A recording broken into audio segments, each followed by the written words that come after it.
Habari yako, naitwa Dr. Damaki, mmiliki wa Song'wa Traditional Clinic, kituo cha tiba asili kinachotibu kwa kutumia mimea asili.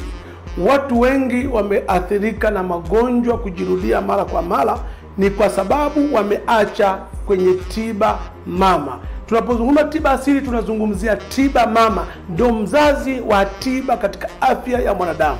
Tunapozungumza tiba asili ndio tiba pekee iliyoanza kuwepo tangu mwanadamu ameweza kuwepo duniani. Maana yake kwamba ndiye mzazi wa tiba yoyote unaifahamu kabla ya dawa zozote unazozifahamu wewe. Tiba asili ndio tiba mama. Kuna maradhi mengine ambayo yanakuwa hayatibiki hata katika tiba hizi tulizozoea. Mfano, tatizo la homa ya ini, hepatitis B, C, D, E, zote hizi ni aina ya virus ambao wanaoshambulia ndani ya mwili, lakini wanaambukizana kwa njia ya maji. Ikiwa kwamba utakutana mtu mwenye majasho akiwa na ugonjwa huu, anaweza kukuambukiza. Lakini pia unaweza kupata ugonjwa huu ukikutana naye na mwenzi wako akiwa na ugonjwa huu, utaweza kupata. Lakini pia akiwa anaongea mwenzi wako mate kakurukia, basi unaweza kupata ugonjwa huu. Kwa namna yoyote kwenye misongamano, au unakuta mtu amekaa sehemu majasho yake, halafu unakuja ukakaa pale, yale majasho kayapata, bado unaweza kujikuta ukaingia kwenye ugonjwa huu. Kwa hiyo tukushauri, kama wewe una changamoto ya ugonjwa wa homa ya ini, kama nilivyosema, ugonjwa huu unaambukizana kwa njia ya maji. Watu wengi wanasema, mimi nataka kuanza mahusiano na mwenzi wangu, lazima nimpime ukimwi. Sawa, utampima ukimwi. Homa ya ini umempima? Kwa sababu utapima ukimwi kama ini kampima, bado utakuta uko kwenye hatari vile vile. Kwa hiyo tukushauri, kama inawezekana, basi nenda kapime, then uchome chanjo ili usipate maambukizi. Lakini kama unataka pia, kama umeshakwisha kupata maambukizi, tuko na dawa yetu inaitwa Magida. Tuko nayo hapa, ambayo hii dawa ya Magida ndio dawa pekee ambayo inatibu tatizo la homa ya ini. Hii inatibu jamii nzima ya virus. Na baada ya kutumia dawa kwa muda wa siku 14, utakaa siku 7, then utaenda kupimwa na utakutwa huna maambukizi ya ugonjwa huu.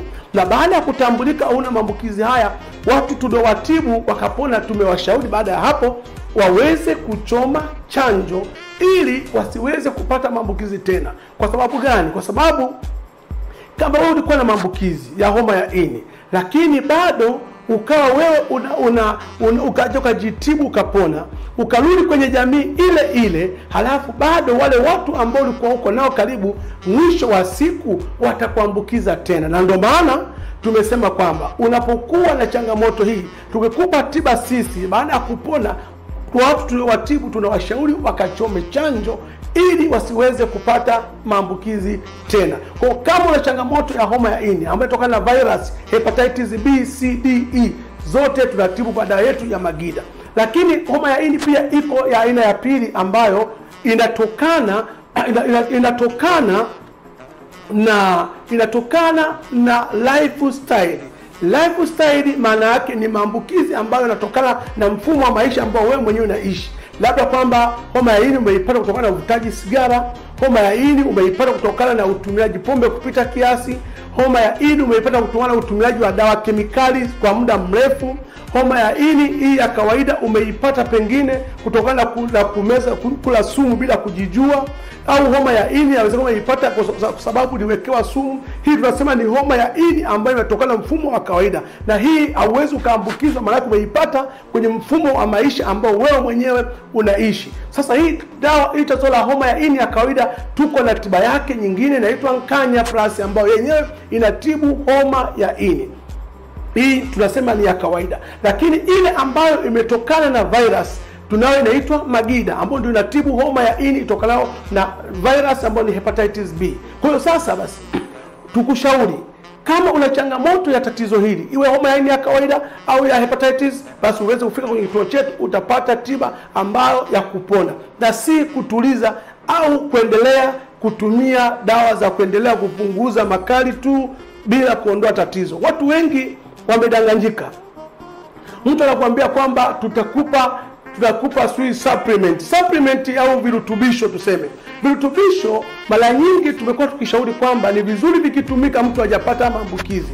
Lakini kama una maambukizi, maana yake inahitajika ni tiba ya kuondoa maambukizi kuliko kuendelea kutumia tu virutubisho tu badala ya kuondoa tatizo. Ni sana mtu ambaye tumzungumzie ambaye ana changamoto ya matatizo ya macho, haoni. Aidha macho yake yamekuwa na changamoto ya kutokuona vizuri. Halafu leo unamshauri atumie mchicha, mboga za majani kwa ajili aweze kuona. Hawezi akaona kama tayari ameshapata matatizo ya macho. Lakini unaweza kumshauri atumie mboga za majani ili asipate matatizo ya macho. Kwa hii ndo maana ya kutumia virutubisho. Utumie kabla haujapona. Kwa una changamoto hiyo, fika kwenye kituo chetu utapata tiba. Lakini pia wale ambao wana changamoto ya tatizo la PID na fungus ambayo ikijirudia mara kwa mara inapelekea ugumba, kushindwa kupata watoto, basi wafike kwenye kituo chetu waweze kupata tiba itakayoweza kumaliza moja kwa moja. Lakini kuna watu pia ambao wamekuwa wanashindwa kusafiri na wenzi wao katika safari kwa maana ya tendo la ndoa. Unakuta mtu anaanza safari moja dakika 2 amefika safari yake. Lakini unakuta mtu mwingine hata kuanza safari tu unakuta hawezi kabisa kusafiri na mwenzi wako. Tukushauri utumie dawa yetu ya Nkamba ambayo itakurudishia heshima yako mwanaume. Na hii mara nyingi inatokana na watu kutumia kujichua. Kujichua inapelekea ile mishipa kuathirika. Inapoathirika ambayo ndio sense ambayo inapeleka taarifa kwenye ubongo inakuwa ifanyi kazi ambavyo inavyotakiwa. Kwa hiyo mwisho wa siku inapelekea mwanaume huyu anakuwa apati zile halisia hisia zake katika safari. Kwa hiyo mwisho wa siku unaweza kushindwa kuheshimiwa katika familia. Na ukumbuke mwanamke, usipomsafirisha naye katika safari yake ambayo na yeye akafika kama ambavyo wewe unavyotarajia, huo wanatengeneza kislani cha ajabu sana. Na kislani hiki kinaweza kupelekea hata mkashindwa kuelewana kwenye familia, na ndipo hali ya michepuko inapojitokeza. Kwa hiyo tukushauri, kama una changamoto hii kwenye ndoa yako, kwenye mahusiano yako, tumia dawa ya Nkamba ambayo hii ni tiba na sio booster. Hii ni tiba ambayo itaimarisha uwezo wa wewe uweze kulinda ndoa yako, familia yako. Lakini pia kama wewe una changamoto pia ya pengine umezaliwa ugonjwa wa mshipa wa ngiri ambayo umepelekea maumbile yako yamesinyaa na kuwa madogo kama ya mtoto, kwa sababu ya mshipa wako imeathirika na bakteria wa mshipa wa ngiri na kupelekea maumbile yako madogo, tukushauri tuwe dawa yetu ya Nzobe ambayo itaweza kumaliza changamoto hii, kuweza kurudi kwenye heshima yako, maumbile yako yawe sawa kama mwanadamu mwingine alivyo sawa. Lakini kama una changamoto pia ya kisukari, pengine kongosho yako halifanyi kazi ya kuzalisha homoni ya insulin na insulin control sukari kwenye mwili wako wa kawaida, tukushauri utumie dawa yetu ya Ntunde au ya Nsongwa ambayo inatibu kongosho ili kongosho liweze kufanya kazi ya kuzalisha homoni ya insulin na insulin iweze kukontrol sukari kwa mfumo ambao Mungu ameweza kuweka. Lakini kuna watu ambao wanateseka na matatizo ya kansa, saratani.